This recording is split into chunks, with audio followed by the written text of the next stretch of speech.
যা আপনি আঙুলে পরেন তা আসলে ভালোবাসার প্রতীক নাকি শত কোটি ডলারের একটি পরিকল্পিত প্রতারণা?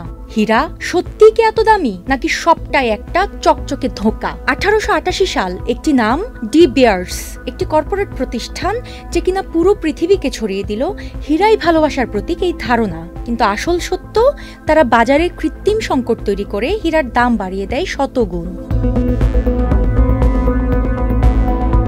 2025 সালের MIT এর এক গবেষণা রিপোর্টে বলা হয় একটি 1 ক্যারেট হীরার উৎপাদন খরচ মাত্র $150, অথচ বাজারে বিক্রি হয় $5000 বা তার বেশি। ল্যাব গ্রোন হীরার গঠন, দীপ্তি ও দৃঢ়তা প্রাকৃতিক হীরার মতোই, অথচ দাম মাত্র 1/3।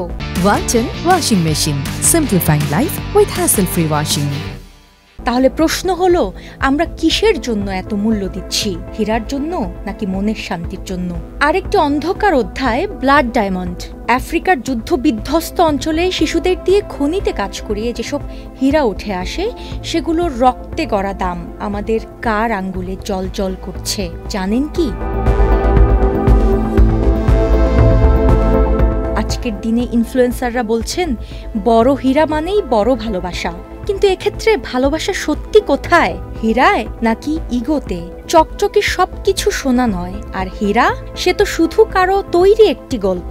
বেছে নিন জ্ঞানকে, অনুভব করুন আসল মূল্যকে, কারণ দাম দিয়ে কিছুই মাপা যায় না যদি মাপকাঠি ভুল হয়। UK Asha, channel I.